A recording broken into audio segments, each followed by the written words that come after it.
নমস্কার, সকলকে স্বাগত জানাই আমাদের আরও একটি নতুন সিরিজে।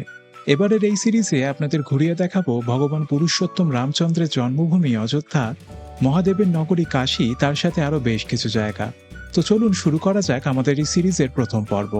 প্রথম পর্বে আপনাদের দেখাবো কিভাবে আমরা কলকাতা থেকে পৌঁছে গিয়েছিলাম ভগবান পুরুষোত্তম রামচন্দ্রের জন্মভূমি অযোধ্যাতে। বিগত 5-6 মাস ধরে রেগুলারলি সেরকম কোনো ভিডিও আপনাদের সামনে আনতে পারেনি। শারীরিক এবং মানসিক অসুস্থতার সাথে সাথে আরও বেশ কিছু কারণও ছিল। কোনো এক সময় কোনো এক ভিডিওতে নিশ্চয়ই আপনাদের বলবো সেই সমস্ত কারণ। তো চলুন দেরি না করে শুরু করা যাক আজকের আমাদের প্রথম পর্ব। নমস্কার, সকলকে স্বাগত জানাই আমাদের আরও একটি নতুন যাত্রায়। বেশ কয়েকদিন পর ভিডিও আসছে, যেমনটা আপনাদের এই ভিডিও শুরুতে বলছিলাম। আর এই হচ্ছে ট্রেন। আজকে আমাদের এই ট্রেনে করে যাত্রা রয়েছে কলকাতা থেকে জম্বুতাওয়াইগামী জম্বুতাওয়াই এক্সপ্রেস। কিন্তু আমাদের গন্তব্য জম্বু নয়, আমাদের গন্তব্য হচ্ছে ভগবান শ্রী রামচন্দ্রের জন্মভূমি অযোধ্যা। এই ট্রেনটি কিন্তু অযোধ্যা যাওয়ার জন্য খুবই ভালো একটি ট্রেন। এই যে আমাদের B1-এর সিট পড়েছে, একদম গেটের সামনে ওই সিটটা রয়েছে। এই ট্রেন 11:45 কলকাতা রেলওয়ে স্টেশন থেকে ছাড়বে, আর অযোধ্যা পৌঁছবে হচ্ছে আপনার 6:25 নাগাদ। কলকাতার স্টেশন কিন্তু বেশ পরিষ্কার পরিচ্ছন্ন, আর খুব বড় একটা স্টেশন নয়, হাওড়ার মতো ছোট্ট স্টেশন। খুব বেশি প্ল্যাটফর্ম নেই, কিন্তু এখান থেকেও বেশ কিছু গুরুত্বপূর্ণ ট্রেন ছাড়ে। আমাদের ট্রেনের সময় প্রায় হয়ে এসছে, তো চলুন ট্রেনে উঠে যাব। এখনও কিন্তু বহু লোক আসছে। এবার আপনারা যদি এখান থেকে কাশ্মীর ঘুরতে যেতে চান তাহলেও এই ট্রেনটা দেখতে পারেন, 13152 কলকাতা জম্বুতাওয়াই এক্সপ্রেস। এই হচ্ছে, এবার আমি একা একা ঘুরতে যাচ্ছি না, ওর সাথে মাও যাচ্ছে। আর এই হচ্ছে সিট, এই যে আমার মা। এই লোয়ার, মিডিল, আপার যেরকম সিট হয়, আমাদের পড়েছে এই যে লোয়ার আর মিডিলটা। ট্রেনে আমরা উঠে পড়েছি, এখন ট্রেন ছাড়ার অপেক্ষা। ছেড়ে দিল আমাদের জম্বুতাওয়াই এক্সপ্রেস। শুরু হলো এক নতুন যাত্রা। সম্পূর্ণ যাত্রাপথে বেশ কিছু জিনিস আপনাদের দেখানোর চেষ্টা করব, তবে খুব বেশি বড় করব না এই ট্রাভেল রেল ব্লগটা, কারণ এই জম্বুতাওয়াই এক্সপ্রেস বা অযোধ্যা যাওয়ার অনেক ভিডিও আপনারা ইতিমধ্যে দেখে নিয়েছেন। যাওয়ার অন্যতম কারণ বলতে পারেন যে এই মে মাসে ভগবান শ্রী রামচন্দ্রের রাজ্য অভিষেক হচ্ছে। আমাদের ট্রেন এসে পৌঁছলো দক্ষিণেশ্বর, এই যাত্রার প্রথম হল্ট। ওই পাশে দেখতে পাচ্ছেন দক্ষিণেশ্বর মেট্রো, আর এটা হচ্ছে এই যে দক্ষিণেশ্বর রেলওয়ে স্টেশন। মাত্র 2 মিনিটের হল্ট ছিল, তাই আমি আর নিচে নামলাম না, কারণ যে লোকগুলো উঠছিলেন তাদের অত অসুবিধা হতে পারে একটু, তাই না নামাই ভালো। যেখানে 5 মিনিট বা তার বেশি হল্ট থাকবে সেগুলো আপনাদের নেমে দেখানোর চেষ্টা করবো। এই দেখুন, এই হচ্ছে দক্ষিণেশ্বর প্ল্যাটফর্ম, একদম ফাঁকাই বলতে পারেন। এই যে এই দেখুন দক্ষিণেশ্বর স্কাই ওয়াক। মেন এই দক্ষিণেশ্বরে ছোটোবেলার অনেক স্মৃতি জড়িয়ে, তখন এই স্কাই ওয়াকও ছিল না, কোনো কিছুই ছিল না, প্রায় আসা হতো। এখন আর আসা হয় না, এখন পুরোপুরি চেঞ্জ হয়ে গিয়েছে, তবে কোনো সময় আসলে আপনাদের সেই ভিডিও দেখাবো। ওই হচ্ছে দক্ষিণেশ্বরের মন্দিরের চূড়া, আর এই হচ্ছে বালি ব্রিজ। এই যে এই বালি ব্রিজের ওপর থেকেও বেশ কয়েকবার গেছে। ওই যে দূরে দেখুন দক্ষিণেশ্বর মন্দির। এখন সময় 1:27। এই হচ্ছে আমাদের ট্রেন এসে পৌঁছালো বর্ধমান জংশন। এই প্রথম জংশন স্টেশন, এখানে ট্রেন দাঁড়াবে মোটামুটি 8 মিনিট মতো। ট্রেন মোটামুটি সময় চলছে, খুব একটা লেট নয়। বর্ধমান জংশন কি ভিড় দেখুন, চারিদিকে প্রচুর ভিড়। কলকাতা স্টেশনের পর এখান থেকেও প্রচুর লোকজন ওঠেন, কারণ এখানে হল্ট রয়েছে। মানে এখানকার মিহিদানা এবং সীতাভোগ খুবই বিখ্যাত, কিন্তু স্টেশনে সেরকম কোনো হকার দেখতে পাচ্ছি না। ওই দেখুন, এই দিকে এক জম্বুতাওয়াই করে আমরা আসলাম, ওই দিকে আরেক জম্বুতাওয়াই, ওটা কলকাতার দিকে যাচ্ছে সম্ভবত। এখানেও খাওয়ার দোকান আছে, অনেক কিছুই পাওয়া যাচ্ছে, আপনারা চাইলে এখান থেকেও খাবার কিনতে পারেন। এই দেখুন, এই হচ্ছে ট্রেনের একটা ভিউ। এই হচ্ছে পুরো কোচের অবস্থা, আর এইদিকে সব বালিশ কম্বল দিয়েছে, আর এইদিকে একটা দিলাম চাদরের সাথে এবার টাওয়ালও দিচ্ছে, ওটা দেখাবো আপনাদের। আর দেখুন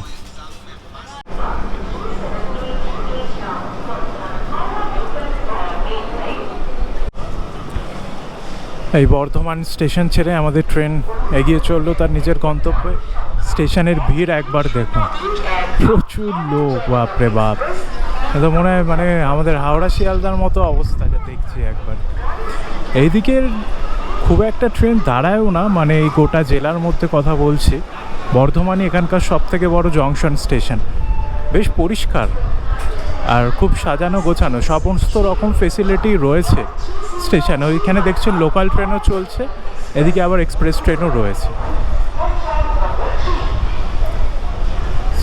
মিহিদানা আর সীতাভোগ দেখতে পেলাম না। আগে যতবারই বর্ধমানে এসেছি তখন দেখেছি লোকাল ট্রেনে সম্ভবত ওঠে, এক্সপ্রেস ট্রেনগুলোতে উঠতে দেয় না। স্টেশনে হয়তো পাওয়া যেতে পারে, কিন্তু নেমে খোঁজাটা খুব মুশকিল। বর্ধমান পেরিয়ে এখন আমাদের ট্রেন এসে পৌঁছলো পানাগড়। এখানেও মোটামুটি 2 মিনিট দাঁড়াবে। একেবারে ফাঁকা স্টেশন, ওইদিকে স্টেশন পড়েছে। এখান থেকে খুব একটা বেশি লোক ওঠে না, তবুও কিছু লোক দেখতে পাচ্ছি। এই হচ্ছে পানাগড়।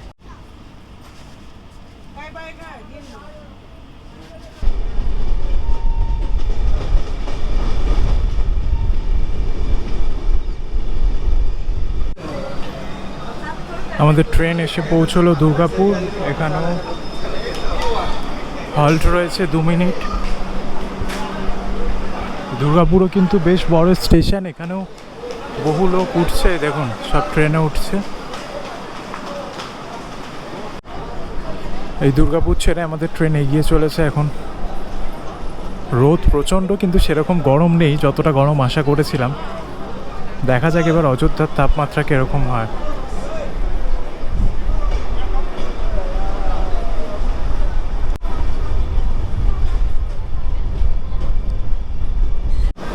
সময় এখন 4:45। আমরা রয়েছি এখন ধানবাদ স্টেশনে। এখানে ট্রেন পৌঁছানোর কথা ছিল 4:50, কিন্তু 5 মিনিট বিফোর টাইম ট্রেন চলে এসেছে।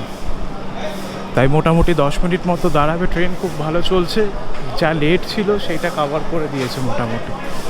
এখন দেখা যাক কখনো অযোধ্যা পৌঁছোই। মনে তো হচ্ছে সঠিক টাইমে পৌঁছে যাব, সেক্ষেত্রে কোনো দেরি হবে না। ধানবাদ আপনাদের আগেও দেখিয়েছি যখন আমি দিল্লি গিয়েছিলাম। এখন আবার অযোধ্যা যাচ্ছি, তখনও দেখাচ্ছি। মোটামুটি ভালোই স্টেশন, পরিষ্কার পরিচ্ছন্ন। এই দেখুন, এইদিকে আবার ধানবাদ পাটনা একটি ট্রেন দাঁড়িয়ে রয়েছে, পুরনো কোচ। এই কোচগুলো কিন্তু খুবই সাংঘাতিক। আর আমাদের ট্রেন ওই যে জম্বু তাওয়াই LHB কোচ। এই হচ্ছে ধানবাদ। দেখুন, সেই দিল্লি যাওয়ার কথা মনে পড়ে যাচ্ছে। সেই প্রথমবার অত দূর রাজধানীর উদ্দেশ্যে যাত্রা ছিল, খুব ভালো ট্রিপ হয়েছিল। আপনারা অনেকেই ভিডিও দেখেছেন। এই ট্রিপটাও আশা করি ভালোই হবে। কলকাতা থেকে 262 কিলোমিটার অবধি জার্নি এতক্ষণে আমরা কমপ্লিট করলাম। ট্রেন ছেড়েছিল 11:45, এখন সময় 4:55। ট্রেন একদম অন টাইম চলছে এখন, সেরকম কোনো লেট ফেট কিছু নেই। ঝাড়খণ্ডে প্রবেশ করতে না করতে এই দেখুন পাহাড়ের দেখা পাওয়া গেছে দূরে। কি পাহাড় আপনারা যদি জানেন তো কমেন্ট করে জানাবেন। আমি বুঝতে পারছি না, এই এরিয়াটায় কখনো আসা হয়নি। এখন আমরা যাচ্ছি গোমো স্টেশনের দিকে।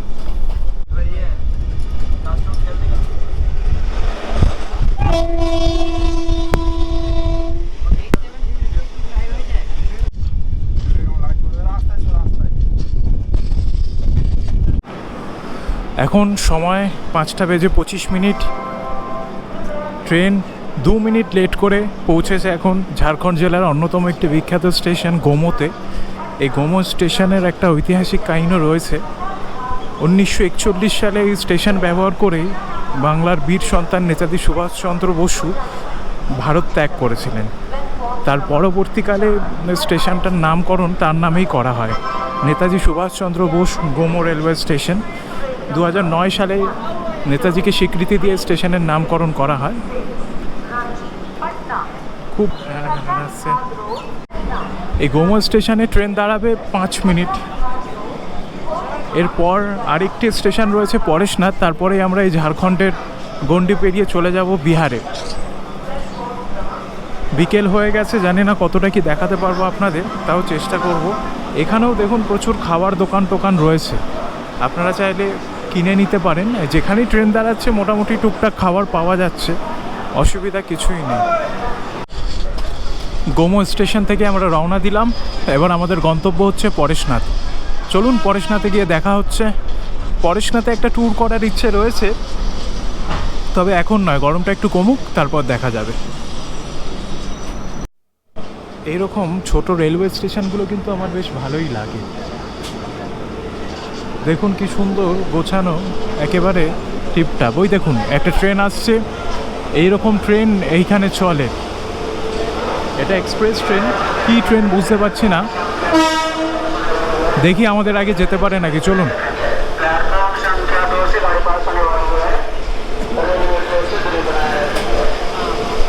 মনে হচ্ছে আমরাই আগে বেরিয়ে যাব।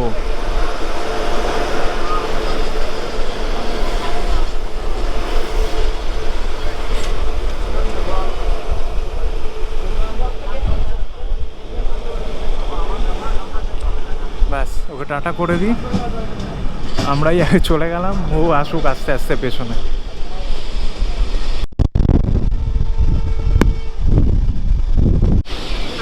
আমাদের ট্রেন এসে পৌঁছলো পরেশনাথ, ঝাড়খণ্ডের পরেশনাথ। এই পরেশনাথে কিন্তু রয়েছে যৌন মন্দির, পরেশনাথ মন্দির, তার সাথেও পাহাড়, মানে একটা পাহাড় ট্রেক করে মন্দিরে উঠতে হয়। সেই ট্রিপও আসবে আপনাদের সামনে, কিন্তু এই গরমে ওই ট্রিপ করা সম্ভব না। তাই গরমটা একটু কমুক, তখন যাওয়া যাবে।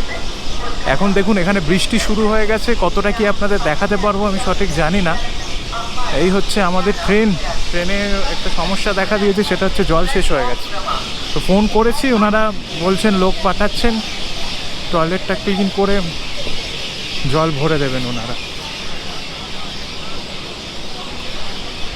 এখানে 2 মিনিট দাঁড়াবে ট্রেন, তাই খুব বেশি লেট করব না, ট্রেনে উঠে যাব। আবার বৃষ্টিও পড়ছে, এসিতে যাত্রা, বুঝতেই পারছেন। ঝাড়খণ্ড কিন্তু আমার বেশ ভালোই লাগলো, মানে ট্রেনটা যখন থেকে ঝাড়খণ্ড রাজ্যে ঢুকেছে, চারিদিকে সবুজের ঘনঘটা, তার সাথে পাহাড়, আর স্টেশনগুলো কিন্তু একেবারে সত্যি পরিষ্কার। ছোটোখাটো স্টেশন হলেও একেবারে ঝাঁ চকচকে পরিষ্কার। ওই দেখুন ওখানে আবার টিউবওয়েল লাগিয়ে রেখেছে স্টেশনে।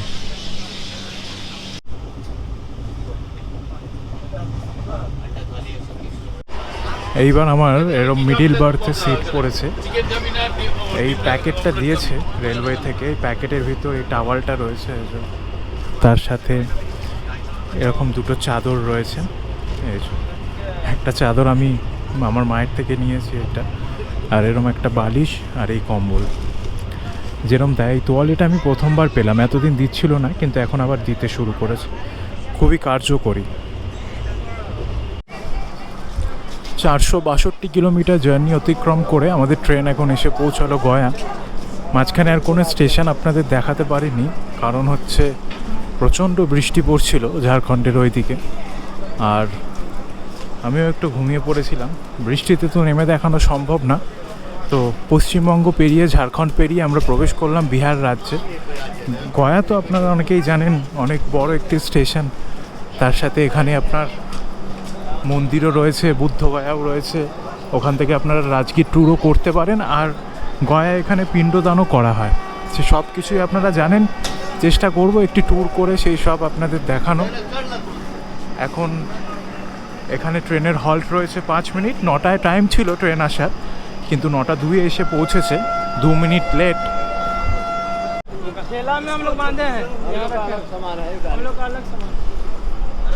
এরপর হয়তো আপনাদের কিছুই দেখাতে পারবো না, এখন রাতের সময়। এরপর ওই 1 মিনিট 2 মিনিট করে দাঁড়াবে, তারপর বড় হল্ট রয়েছে দীনদয়াল উপাধ্যায়। আর এরিয়া সুবিধার না, আপনারা যেমন জানেন, জিনিসপত্র অত্যন্ত সাবধানে রাখতে হবে। তো চলুন, একেবারে সকালে আপনাদের সাথে দেখা হচ্ছে। এই যে গয়া থেকে ছেড়ে দিল আমাদের ট্রেন। এরপরে আরও বেশ কিছু জায়গায় দাঁড়াবে, কিন্তু আমরা সেখানে হয়তো নেমে ভিডিও করতে পারবো না, কারণ যেমন আপনাদের বললাম এরিয়াও সুবিধের নয়, আর ওই 1 মিনিটের মধ্যে নেমে তাড়াহুড়ো করে ভিডিও করা খুবই অসুবিধের। অনেকের নামার থাকে, অনেকের ওঠার থাকে, তারা বিরক্ত হন। এখানে জল নেওয়ার ছিল কিন্তু পেলাম না। এখানে আবার একটি 5 টাকার কাউন্টার দেখতে পাচ্ছি। আপনারা রেল নিট কিনে নেবেন, একটা দুটো যা লাগে একবারে কিনে রেখে দেবেন। নমস্কার, সকলকে জানাই সুপ্রভাত। এখন আমরা পৌঁছে গিয়েছি শাহগঞ্জ রেলওয়ে স্টেশনে। এই একটু আগেই ঘুম ভাঙলো সকালবেলা। ট্রেন মোটামুটি তার নির্দিষ্ট সময় থেকে 1.5 ঘন্টা লেট।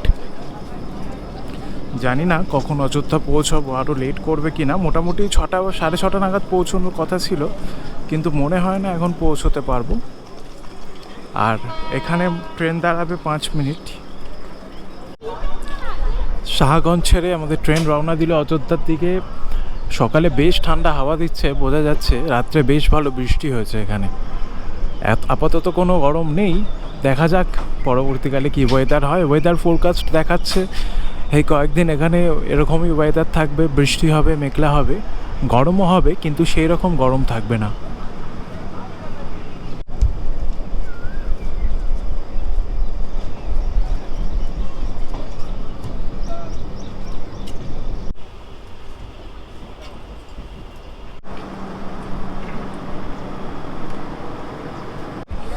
এখন আমরা এসে পৌঁছালাম গোসাইগঞ্জ, আমাদের এই অযোধ্যা জার্নির লাস্ট হল্ট। এরপর আমরা সরাসরি পৌঁছে যাব অযোধ্যা ধাম।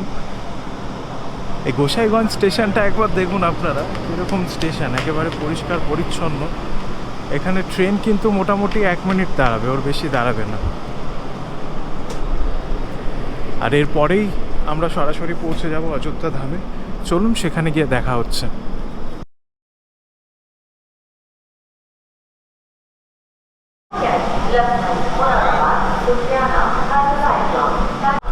এই হচ্ছে অযোধ্যা স্টেশন। ওই দেখুন নিচে ট্রেন দাঁড়ালো, ওখান থেকে আমরা উঠলাম।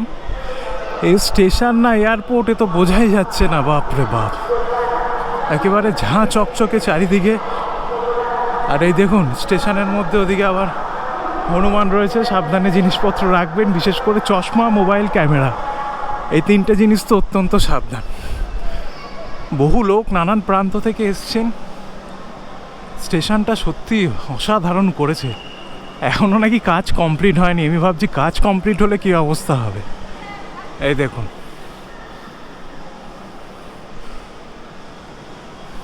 এই দেখুন, এই রকম সিঁড়ি থেকে আপনারা ওপরে উঠলেন, উঠে এসে ওই যে বাঁ দিকে একদম রাস্তা চলে গিয়েছে, ওইখান থেকে নামতে হবে। বিশাল বড় স্টেশন যেমনটা আপনাদের দেখালাম, এবং বেশ কয়েকটা টয়লেট এখানে রয়েছে। মেল বলুন, ফিমেল বলুন, বেশ কয়েকটা আমি দেখতে পাচ্ছি, 5-6টা তো রয়েছেই। আর ওই সামনের রাস্তা থেকে আমরা বেরোবো।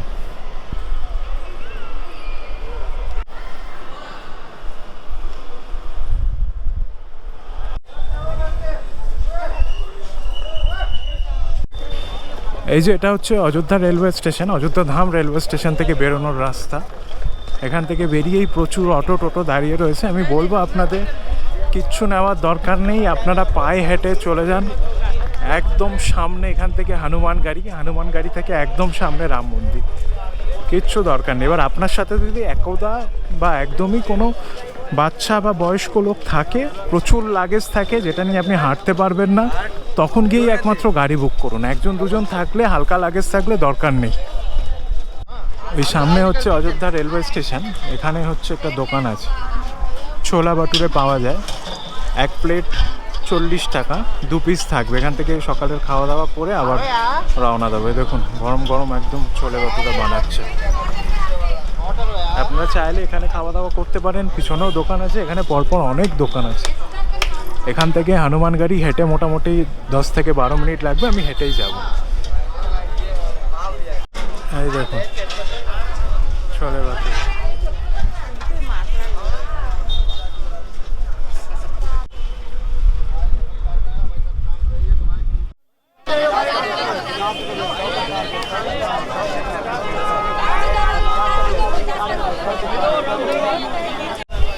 চারিদিকে এত সেলসম্যান, এত হকার, এ তো এখান দিয়ে হাঁটাই যাচ্ছে না। আর একেবারে গায়ে উঠে যাচ্ছে জিনিস বিক্রি করতে গিয়ে। দেখুন মানে সব রকমের জিনিস এখানে বিক্রি হচ্ছে, জোর জবরদস্তি গায়ে উঠে যাচ্ছে। তীর্থস্থানের এই হচ্ছে এক অসুবিধে, ভীষণ অসুবিধে। মানে রাস্তা দেখুন, এইটুকুনি রাস্তা, তার মধ্যে অর্ধেক রাস্তায় যদি এরকম হকার উঠে চলে আসে, মানুষ হাঁটবে কী করে? এইখানে একটা ধর্মশালায় এসেছি কথা বলতে, দেখা যাক রুম পাওয়া যায় কি না। রুম পেলেও বলছে 10টা থেকে দেবে, কিন্তু এই মন্দিরটা দেখুন, অসাধারণ সুন্দর একটি মন্দির রয়েছে। এই হচ্ছে বিড়লা ধর্মশালা। এখানে 10টার থেকে রুম পাওয়া যাবে। দেখা যাক, একটু অপেক্ষা করেও দেখতে পারি। নন এসি 750 বলছে, আর এসি 1200 টাকা বলছে। অযোধ্যা এসে যারা থাকবেন ভাবছেন, এখানে কিন্তু থাকার জায়গা বেশ কম। এইরকম কিছু ধর্মশালা পাশাপাশি লাইন দিয়ে রয়েছে। এখানে হোটেল সেরকম নেই। এই একটি হোটেল রয়েছে, শ্রীরাম হোটেল। 2-4টি যে কটি হোটেল রয়েছে তাদের কিন্তু দাম অত্যন্ত হাই। মানে নন এসি রুম মোটামুটি 2,500 থেকে 3,000 টাকা। এসি রুম তো ছেড়েই দিন, 4,000 টাকা অবধি চাইবে সিজনে। অফ সিজনে ধরুন মোটামুটি 1-1,500 টাকা মতো আপনার নন এসি হয়ে যাবে, আর এসি 2,500 থেকে 3,000 টাকা। এই লোকেশানটা আপনাদের একবার বলে দিয়ে, লোকেশানটা হচ্ছে ওই সামনের ওপরে যে ছোট্ট আলো জ্বলছে, ওটা হচ্ছে হনুমানগাড়ি মন্দির।